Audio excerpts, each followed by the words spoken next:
WBSLST work education চ্যানেলে তোমাদের সবাইকে স্বাগত। সবাইকে শুভ সকাল। এসএলএসটি কর্মশিক্ষার বিভিন্ন ধরনের আপডেট পেতে এবং কর্মশিক্ষার প্রস্তুতির জন্য তোমরা যারা এখনো পর্যন্ত আমার চ্যানেলটিকে সাবস্ক্রাইব করোনি, তো চ্যানেলটিকে অবশ্যই সাবস্ক্রাইব করবে এবং বেল আইকন অবশ্যই ক্লিক করবে। তোমরা যারা অনলাইন পড়তে চাইছো, তো আমার সাথে কন্ট্যাক্ট করতে পারো। আমার কন্ট্যাক্ট নাম্বার এই চ্যানেলের ডিসক্রিপশনে দেওয়া রয়েছে। আজকে আমি এই ভিডিওতে 25টি প্রশ্ন আলোচনা করব। তো চলো আমরা প্রশ্নগুলি দেখি। প্রথম প্রশ্ন দেখো, কত সালের, এটা সালের হবে, কত সালে 2 জানুয়ারি কর্মশিক্ষার পাঠ্যসূচিতে 47টি প্রকল্প নির্ধারিত হয়? অপশন এ 1978 সালে, অপশন বি 1980 সালে, অপশন সি 1982 সালে, অপশন ডি 1985 সালে। তো দেখো এই প্রশ্নটির সঠিক উত্তর হবে অপশন এ 1978 সালে। 1978 সালে 2 জানুয়ারি কর্মশিক্ষার পাঠ্যসূচিতে 47টি প্রকল্প নির্ধারিত হয়। এর পরবর্তীকালে 1984 সালে 47টি প্রকল্পের সংখ্যা কমিয়ে 11টি করা হয়। পরের প্রশ্ন, নিম্নের কোনটি দলগত বা যৌথ প্রকল্পের উদাহরণ? অপশন এ মাটির কাজ, অপশন বি কালি তৈরি, অপশন সি কাঠির কাজ, এটা কাঠের কাজ হবে, অপশন ডি পেপার কাটিং। তো সঠিক উত্তর হবে অপশন বি কালি তৈরি। মাটির কাজ, কাঠের কাজ, পেপার কাটিং এগুলো হচ্ছে একক প্রকল্প, যা শিক্ষার্থীরা নিজেরা একাই সম্পাদন করতে পারে। কিন্তু কালি তৈরি হচ্ছে একটি দলগত বা যৌথ প্রকল্প। পরের প্রশ্ন, কভার ফাইল প্রস্তুত করতে নিম্নের কোন সরঞ্জামটি প্রয়োজন? অপশন এ কাঁচি, option B scale, option C pencil, option D সবগুলি ঠিক। তো কভার ফাইল প্রস্তুত করতে এ সমস্ত উপকরণগুলি প্রয়োজন, তো অপশন ডি হচ্ছে সঠিক উত্তর। পরের প্রশ্ন, পটাশিয়াম জাতীয় সাবানকে কি সাবান বলে? অপশন এ নরম সাবান, অপশন বি শক্ত সাবান, অপশন সি এ ও বি উভয়ই, অপশন ডি কোনোটি নয়। তো সঠিক উত্তর হবে অপশন এ, পটাশিয়াম জাতীয় সাবানকে নরম সাবান বলা হয়। আর শক্ত সাবান হলো সোডিয়াম জাতীয় সাবান। সোডিয়াম জাতীয় সাবানকে শক্ত সাবান বলা হয়। পরের প্রশ্ন, সাবানে সোপসন পাউডার এর পরিমাণ বেশি হলে কি হবে? অপশন এ সাবান শক্ত হয়ে যাবে, অপশন বি সাবান নরম হয়ে যাবে, অপশন সি সাবানের গুণগত বৃদ্ধি পাবে, অপশন ডি কোনোটি নয়। তো দেখো এখানে সঠিক উত্তর হবে অপশন এ সাবান শক্ত হয়ে যাবে। সাবানে সোপস্টন পাউডার যদি বেশি পরিমাণে ব্যবহার করা হয়, তাহলে কিন্তু সাবান শক্ত হয়ে যাবে এবং গুণগত মান কমে যাবে। সোপস্টন পাউডার হচ্ছে চকগুলোর মতো বা প্লাস্টার অফ প্যারিসের মতো দেখতে। ফিলারের পরিবর্তে দ্রব্য হিসেবে সোপস্টন পাউডার ব্যবহার করা হয় সাবানের ওজন বৃদ্ধির জন্যে। পরের প্রশ্ন, ঠান্ডা পদ্ধতিতে একটি সাবান তৈরি করতে কত গ্রাম কৌষ্টিক দ্রবণ প্রয়োজন? Option A 50 gram, option B 100 gram, option C 150 gram, option D 200 gram. তো এই প্রশ্নের সঠিক উত্তর হবে অপশন ডি 200 গ্রাম। ঠান্ডা পদ্ধতিতে একটি সাবান তৈরি করতে 200 গ্রাম কৌষ্টিক দ্রবণ প্রয়োজন। পরের প্রশ্ন, সাবান তৈরি শেষ হওয়ার পর সাবানে মুক্ত ক্ষার ঠিক আছে কিনা তা জানার জন্যে অল্প একটু জিহ্বার অগ্রভাগে ঠেকালে যদি জ্বালা করে তাহলে বুঝতে হবে সাবানে ক্ষারের ভাগ বেশি আছে। এইরূপ পরীক্ষাকে কি বলে? Option A finger test, option B soap stock, option C tongue test, option D soap stone. তো দেখো এই প্রশ্নের সঠিক উত্তর হবে অপশন সি টাং টেস্ট। সাবান তৈরি শেষ হওয়ার পর সাবানে মুক্ত ক্ষার ঠিক আছে কিনা তা জানার জন্যে অল্প একটু জিহ্বার অগ্রভাগে ঠেকালে যদি জ্বালা করে তাহলে বুঝতে হবে সাবানে ক্ষারের ভাগ বেশি আছে। এইরূপ পরীক্ষাকে বলা হয় টাং টেস্ট। পরের প্রশ্ন, ফিনাইল প্রস্তুতিতে কি তেল ব্যবহার করা হয়?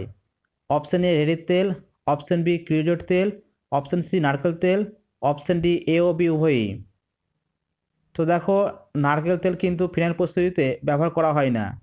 তাহলে রেড়ির তেল এবং কেজুয়ের তেল হচ্ছে, এই দুটো তেল কিন্তু ফিনাইল প্রস্তুতিতে ব্যবহার করা হয়।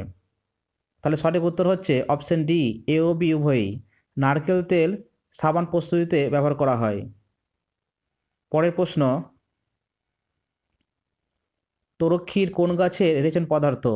অপশন এ প্যারা রাবার, অপশন বি তামাক, অপশন সি ধুতুরা, ধুতুরা হবে এটা, অপশন ডি সিনকোনা। তো দেখো সঠিক উত্তর হবে অপশন এ প্যারা রাবার। তরক্ষীর প্যারা রাবার গাছে রেচন পদার্থ।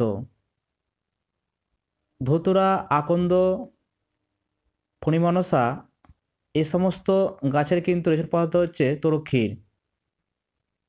যদি ফণিমনসা গাছকে একটু কাঁটা দিয়ে ক্ষত করা হয় তাহলে সে গাছ থেকে দেখবে যে সাদা রঙের দুধের মতো যে পদার্থ বেরোচ্ছে তাকে তরক্ষীর বলা হয়। পরের প্রশ্ন, ফিনাইল তৈরি প্রকল্পটি কোন শিল্পের সঙ্গে যুক্ত? অপশন এ রসায়ন শিল্প, অপশন বি কুটির শিল্প, অপশন সি এ ও বি উভয়ই, অপশন ডি লৌহ ইস্পাত শিল্প। তো সঠিক উত্তর হবে অপশন সি, এ ও বি উভয়ই। ফিনাইল তৈরি প্রকল্পটি রসায়ন শিল্প এবং কুটির শিল্পের সঙ্গে যুক্ত। পরের প্রশ্ন, 500 সিসি বা অর্ধ লিটার কালি তৈরি করার জন্য কাঁচামাল হিসাবে কত ফোঁটা ঘন সালফিউরিক অ্যাসিড দেওয়া হয়? অপশন এ 2 ফোঁটা, অপশন বি 3 ফোঁটা, অপশন সি 4 ফোঁটা, অপশন ডি 5 ফোঁটা। সঠিক উত্তর হবে প্রশ্নের অপশন ডি 5 ফোঁটা। 500 সিসি বা অর্ধ লিটার কালি তৈরির জন্যে কাঁচামাল হিসাবে 5 ফোঁটা ঘন সালফিউরিক অ্যাসিড দেওয়া হয়। পরের প্রশ্ন, সালফিউরিক অ্যাসিডের সঙ্গে লৌহ বা আয়রনের বিক্রিয়ায় কোন অ্যাসিডটি উৎপন্ন হয়? Option A ferrous sulphate, option B tannic acid, option C gallic acid, option D carbolic acid. তো সঠিক উত্তর হবে এই প্রশ্নের option A ferrous sulphate. Sulphuric অ্যাসিডের সঙ্গে লৌহ বা আয়রনের বিক্রিয়ায় ফেরাস সালফেট অ্যাসিডটি উৎপন্ন হয়। পরের প্রশ্ন, পোড়ামাটি কাজ বা টেরাকোটা কাজ করার জন্য নিম্নের কোন উপকরণটি প্রয়োজন? অপশন এ এঁটেল মাটি, অপশন বি ছাঁচ, অপশন সি পোয়ান, অপশন ডি সবগুলি ঠিক। তো সঠিক উত্তর হবে অপশন ডি সবগুলি ঠিক। পোড়ামাটির কাজ বা টেরাকোটা কাজে করার জন্যে এঁটেল মাটি, ছাঁচ, পোয়ান এ সমস্ত উপকরণগুলির প্রয়োজন। দেখো এখানে পোয়ান হচ্ছে যখন মাটি দিয়ে কোনো মডেল তৈরি করা হয়, অর্থাৎ মাটির মডেলটিকে তৈরি করার পর যে চুল্লিতে মাটির মডেলটিকে পোড়ানো হয় সে ব্যবহৃত চুল্লিকে বলা হয় পোয়ান। পরের প্রশ্ন, শারীরবৃত্তীয় শুষ্ক মাটিতে কোন গাছ ভালো জন্মায়? অপশন এ সুন্দরী, অপশন বি গরান, অপশন সি এ ও বি উভয়ই, অপশন ডি কার্পাসতুলো। তো সঠিক উত্তর হবে অপশন সি এ ও বি উভয়ই। সুন্দরী, গরান এ সমস্ত গাছ কিন্তু সারিবৃত্তীয় শুষ্ক মাটিতে অর্থাৎ লোনা মাটিতে কিন্তু এ সমস্ত গাছ ভালো জন্মায়। অপশন ডি দেখো কার্পাসতুলো। কার্পাসতুলো কালো মাটিতে সবচেয়ে বেশি ভালো জন্মায়। পরের প্রশ্ন, কোন বিষয়ে তোমরা টেরাকোটা কাস্টের নমুনা পেয়েছো? অপশন এ ভূগোল, অপশন বি সাহিত্য, অপশন সি জীবনবিজ্ঞান, অপশন ডি ইতিহাস। তো দেখো আমরা যখন ইতিহাস পড়ি তখন কিন্তু সেখানে আমরা মাটির জিনিসপত্রের ব্যবহার দেখতে পাই। তো সঠিক উত্তর হচ্ছে অপশন ডি ইতিহাস। পরের প্রশ্ন, নিম্নের কোনটি উচ্চ ফলনশীল ধানের উদাহরণ? Option A Taichung, option B Janak, option C Girija, option D Sonalika. তো দেখো এখানে এইচডি জনক, গিরিজা, সোনালিকা এ সমস্ত উচ্চ ফলনশীল বীজ হচ্ছে গমের বীজ, আর তাইচুং হচ্ছে উচ্চ ফলনশীল ধানের বীজ। তাহলে তোমরা বুঝতে পারছো যে সঠিক উত্তর হচ্ছে অপশন এ তাইচুন। উচ্চ ফলনশীল ধানের উদাহরণ হলো তাইচুন। পরের প্রশ্ন, গাছের খাদ্য হিসেবে যেসব জৈব বা অজৈব পদার্থ মাটিতে প্রয়োগ করা হয় তাদের এক কথায় কি বলে? Option A blood meal, option B manure সার, option C bone meal, option D wood আস।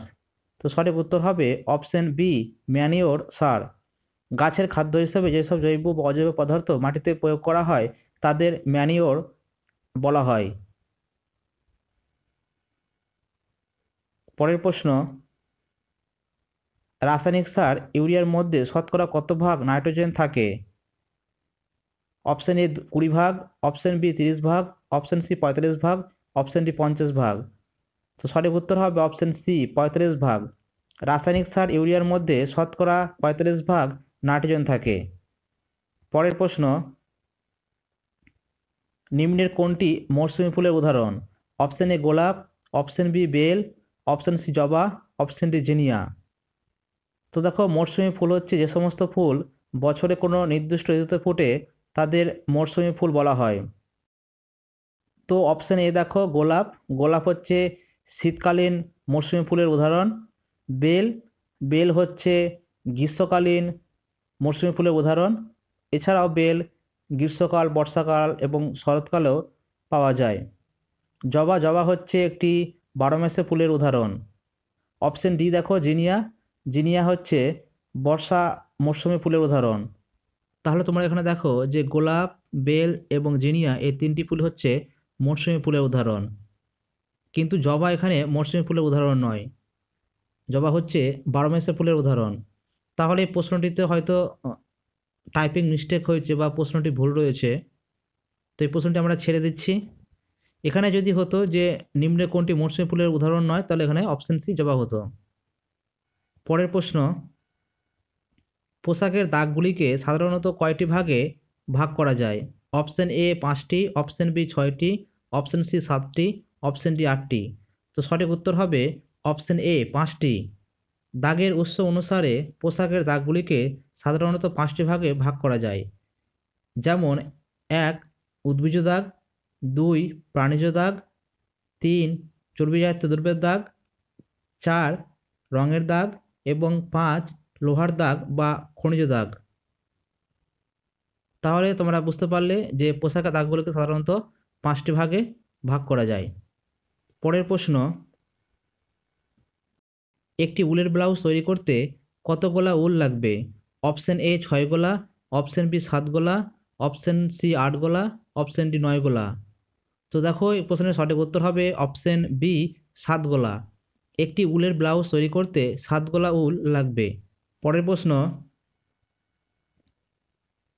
এবোনাইট দণ্ডকে রেশম দিয়ে ঘষলে এবোনাইট দণ্ডে যে তড়িতের সৃষ্টি হয় তাকে কি তড়িৎ বলে? অপশন এ নেগেটিভ তড়িৎ, অপশন বি পজিটিভ তড়িৎ, অপশন সি এ ও বি উভয়ই, অপশন ডি কোনোটিই নয়। এই প্রশ্নের সঠিক উত্তর হবে অপশন এ নেগেটিভ তড়িৎ। এবোনাইট দণ্ডকে রেশম দিয়ে ঘষলে এবোনাইট দণ্ডে যে তড়িতের সৃষ্টি হয় তাকে নেগেটিভ তড়িৎ বলে। পরের প্রশ্ন, রোলার ব্যান্ডেজের সাধারণত কয়টি অংশ থাকে? অপশন এ 1টি, অপশন বি 2টি, অপশন সি 3টি, অপশন ডি 4টি। তো সঠিক উত্তর হবে অপশন বি 2টি। রোলার ব্যান্ডেজের সাধারণত 2টি অংশ থাকে। রোলার ব্যান্ডেজের গোটানো বা রোল করা অংশটিকে বলা হয় হেড এবং প্রান্ত অংশটিকে বলা হয় টেল। পরের প্রশ্ন, ভারতের জাতীয় পতাকার 3টি রঙের মধ্যে গেরুয়া কিসের প্রতীক? অপশন এ ত্যাগ ও সেবার প্রতীক, অপশন বি শান্তি ও সত্যের প্রতীক, অপশন সি সাহস ও শক্তির প্রতীক, অপশন ডি সবগুলি ঠিক। তো সঠিক উত্তর হবে অপশন এ ত্যাগ ও সেবার প্রতীক। ভারতের জাতীয় পতাকার 3টি রঙের মধ্যে গেরুয়া প্রতীক হলো ত্যাগ ও সেবার প্রতীক। পরের প্রশ্ন এবং লাস্ট প্রশ্ন, বিশ্ব প্রতিবন্ধী দিবস কত খ্রিস্টাব্দে উদযাপন করা হয়? অপশন এ 1920 সালে, অপশন বি 1945 সালে, অপশন সি 1981 সালে, অপশন ডি 1990 সালে। তো সঠিক উত্তর হবে অপশন সি 1981 সালে। বিশ্ব প্রতিবন্ধী দিবস 1981 সালে উদযাপন করা হয়। তাহলে আজকের এই 25টি প্রশ্ন আলোচনা করলাম। আর কোনো প্রশ্ন নেই। তোমাদের যদি কোনো প্রশ্নে কোনো রকম ডাউট থাকে তো আমার কমেন্ট সেকশনে অবশ্যই কমেন্ট করবে।